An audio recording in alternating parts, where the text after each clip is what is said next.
nga aspekti i të gjitha partive, është e vërtet që të gjitha u abandonuan, që do të thotë, në radhë parë patjetër Partia Socialiste, që e heq dhe veten si fituese, megjithëse për shembull rastin e Vlorës ka marrë më pak se sa 10% votave qytetit Vlorës dhe do e qeverisë këtë vend, këtë bashki me më pak se 1/10 votues që i besojnë asajt.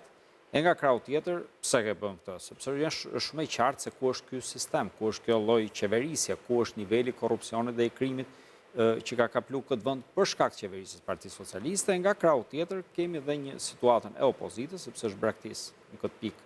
Patjetër për disa arsye këtu nuk ka një arsye vetëm, janë disa arsye, sepse janë dhe disa forca, nuk është një forcë vetëm. Kishte qenë vetëm një forcë, kishte më thonë, okay, gjithë fajet tu, po ka pas dhe forca tjera, për shembull Corrik, ka qenë dhe një parti tjetër që ka garuar. Tregon që edhe kjo opozitë këtu, në një mënyrë ose një tjetër, nuk arrin dot sot për sot të frymëzoj njerëzit për dalë për ta votuar. Pse? Se kur të mungon 88%, si në rastin e Vlorës, pothuajse 88% e zgjedhësve që dalin të votojnë, atëherë këtu kemi një problem madhor. Se nga ana e të keqes është shumë e qartë. Se në fund fare të kujtojmë edhe një diçka, për shembull, dhe Tirana do duhet ishte në këto zgjedhje, pastaj ndodhen ato që ndodhen dhe nuk qenë në zgjedhje. Po pse që kjo situatë? Edhe kjo që për shkak të korrupsionit që ishte Bashkia e Tiranës. Pra nuk është se që rastësore këto lloj zgjedhjesh. A duhet një frymëzim më i madh nga opozita? Absolutisht po, pse? Sepse ishte stek tejet e ulët për t'u kapërcyer.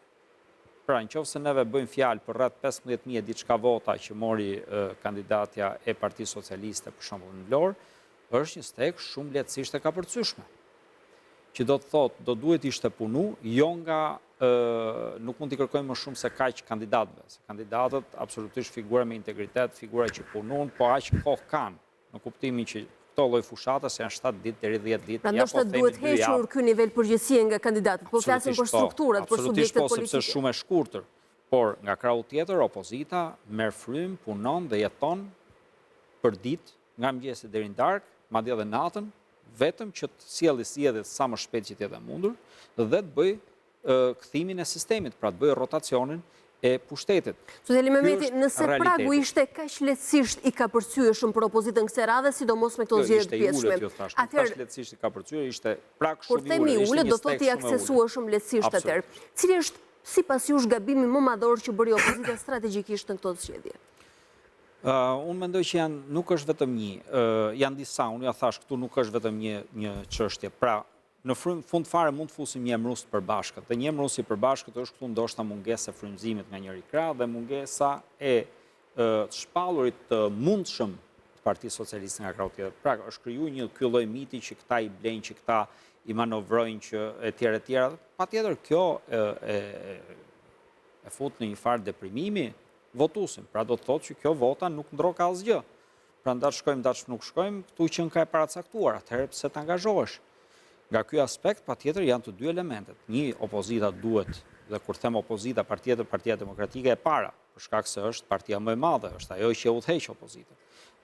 Duhet frymëzoj më shumë, e nga krau tjetër absolutisht këtë lloj situatash që krijohen nga Partia Socialiste që janë qartësisht të evidentuar raportin OSB Odirit për 11 maj, se këtu mendoj që nuk ka një raport për këto lloj zgjedhjesh nga OSB Odirit, po për 11 maj ishte i qartë, ku flitet për parti shtet, mos ndarje ndërmjet partisë dhe shtetit dhe me radhë, nga krau tjetër, patjetër duhet në kundërshtu. Dhe ja ku e kemi situatën shumë qartë, se si 15.672 vota del fituese kandidatja, ndërkohë që është një bashki që ka mbi 170.000 votues. Dhe kanë votuar vetëm 20.000 prej tyre, 12.5%. Pra, atëherë neve do t'jemi konkret këtu. A mund bëhe më mirë? Absolutisht po. A ka nevoj kjo për ndonjë analizë më shumë? Unë mendoj që pak ka nevoj kjo për analizë. 88% nuk dolën. Patjetër, është një radhë që ka emigruar shumë, ka emigruar kryesisht për fajt Partisë Socialiste, por gjithsesi edhe po ta krahasojmë me shifrat e 11 majit, do vëmë re një pjesëmarrje më të madhe në votime, shumë fish më të madhe. Drastikisht më të ulët këtë herë, po them. Që do të thotë, këtu ndoshta unë mendua si zgjedhje, po duhet pyet elektorati absolutisht i këtyre bashkive. Unë nuk e njoh qytetin e Vlorës, apo të Sërrikut, apo të Tepelenës, apo të Matit, siç njoh Tirana. Po sindroma nuk duket e izoluar gjithsesi.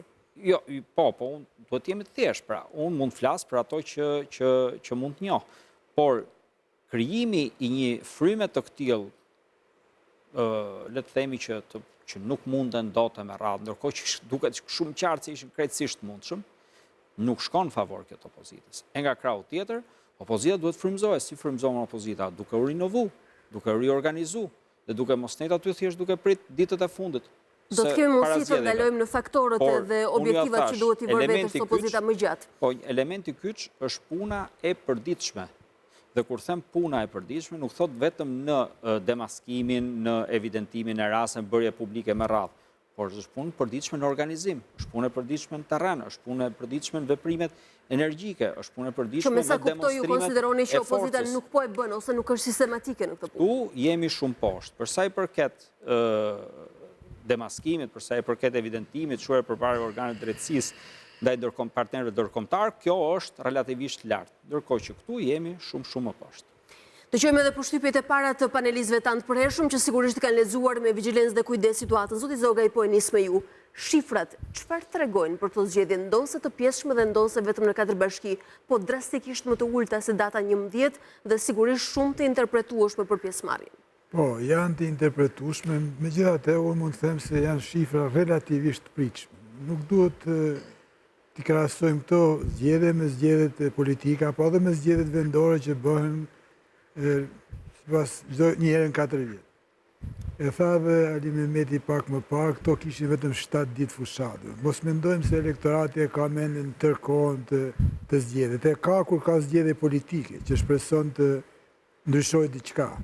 E ka dhe kur ka zgjedhje lokale, por që paralajmërohen 6 muaj para, 5 muaj, 4 muaj, dhe sa më shumë i afrohen partitë dhe kandidatët ditës zgjedhjeve apo fushatës elektorale, aq më shumë galvanizohet situata, sepse vetë elektorati ka nevojë për nxemin. Elektorati nuk është, me thënë, ore qast i gatshëm me shku në zgjedhje. Po, por a mund të reduktojmë analizën e këtyre shifrave që ka sigurisht e thamë në kryet herës janë të interpretueshme vetëm në afat shkurtësinë të bërit fushat kandidatëve? Ti me realizëm. E para, e dyta, kur flasim për shifrat, duhet mbajmë parasysh se më shumë, se gati 51% e votuesve janë në emigracion.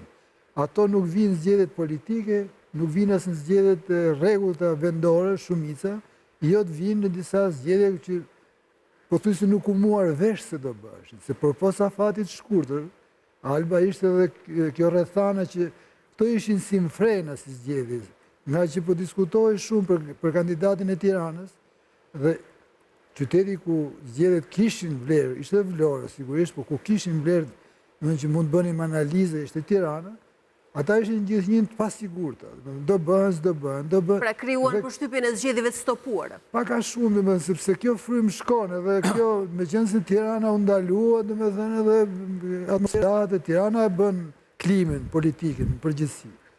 Pra janë këto rrethana, por duke i thënë këto, se po si thamë këto, dhe po u nisëm dhe themi që nuk shkuan zgjedhjet